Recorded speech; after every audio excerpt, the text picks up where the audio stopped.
Who am I? What have I done? Why do I deserve to stand on that stage and speak about pivoting, about excellence, about success? And in that moment, I had to call myself to order, because I used the language that should never ever be a part of my life.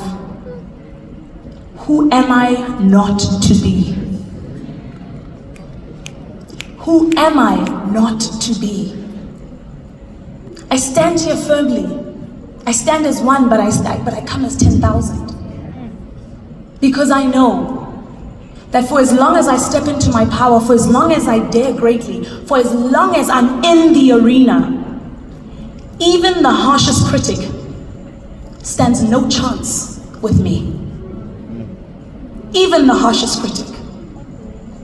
Because what I have been through, the stripes that I have earned, have allowed me and continue to allow me to be able to step into spaces, to stand under a light and command that I too am worthy. I too am worthy. I cannot believe that the girl who quit at UCT, the girl who had to go and put her family together at Guamashu and let them know that we are now pivoting, I'm not sure what it looks like, but give me a moment, is the same woman who continues to fight, who continues to lay one brick at a time, and who can be able to sit back and say, I left my country when everybody was like, don't do it. At the pinnacle of my career, being the it girl when there's an it girl era. You don't have to audition for anything, Nomzam. Yes, come on. You don't have to ask for anything. Everyone is laying things at your feet. That same girl was able to say, I have conquered this mountain. Let me go seek the higher mountain now. And I did that with the utmost humility, because where I go now is not a place that knows who I am. It is a place where I get to sit in the waiting room and wait for my number or my name to be called. It is a place where I had anonymity, but I have the power to start again. Because my life belongs to me. Because my vision is my own. The pedestal that you have put me on is one that you built, not me. Starting again on foreign ground, foreign turf, speaking with a foreign accent. And you get asked the question, so why are you here? Because I'm here. Because I'm here to take the leap. And it speaks about the challenges. How do you challenge yourself for the next? How do you challenge yourself for the higher mountain? How do you stay unafraid? And even when fear creeps in, how do you move past it? I stayed in America for 5 months, and I thought to myself, there's no way I'm going to stay one more day. I have my people love me. I don't have to suffer like this. I cannot hear another no. Ego. Isn't it strange how entitled we are? How we don't take rejection as a learning curve? How we take rejection as though it's a stump or a stab to our ego, and we'd rather settle for something that's much easier. And I stayed for one more day because chutzpah. And that one more day, that one more brick that I laid paid off. I got the yes. I got the yes that affirmed that I was on the right journey. But in true form, I've always been proudly South African. continue to be proudly South African is because I know and I believe it, that we have way too much to offer. We have way too much depth. We are way too smart, way too talented. And there is no glory in wanting to water other pastures instead of watering our own. Shaka iLembe was a multi-million rand dollar production, for those who speak of it in that manner. But the lens in which I see it is the 10,000 jobs that were created because I chose to step forward.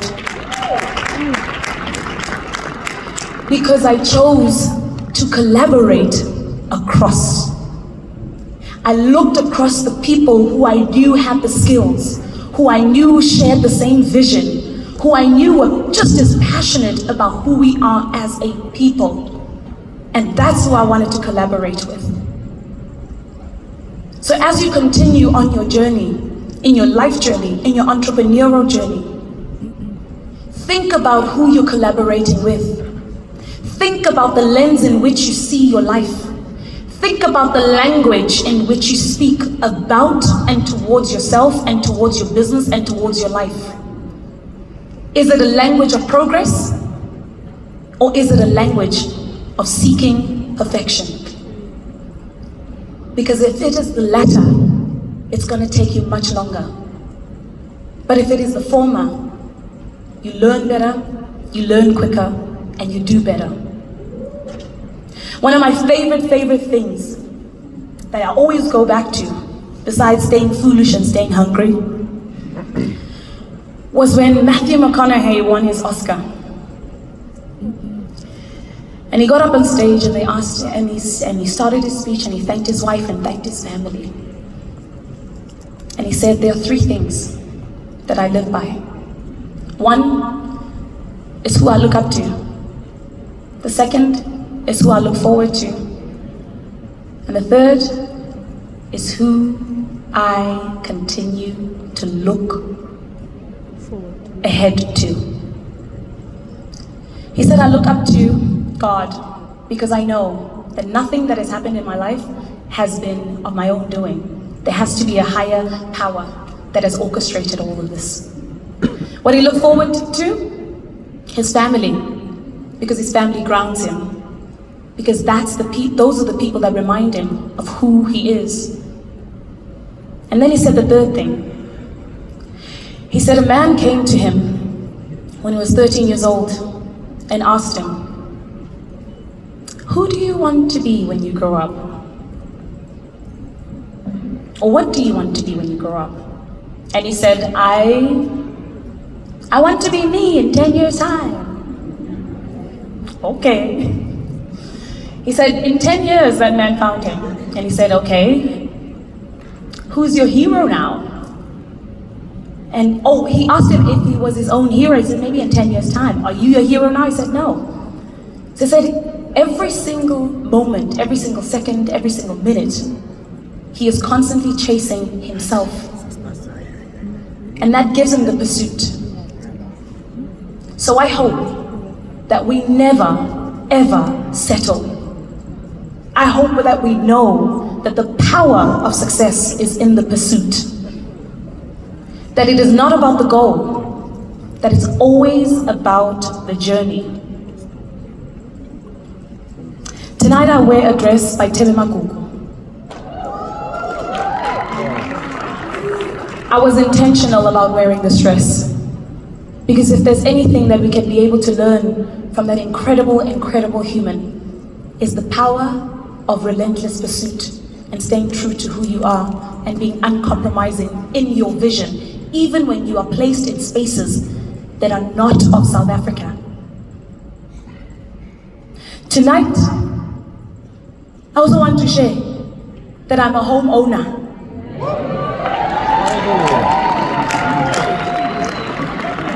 And not because I just purchased my home, no. I purchased it many years ago. But it's a full circle moment. Because the bank that gave me the yes is the bank that's giving you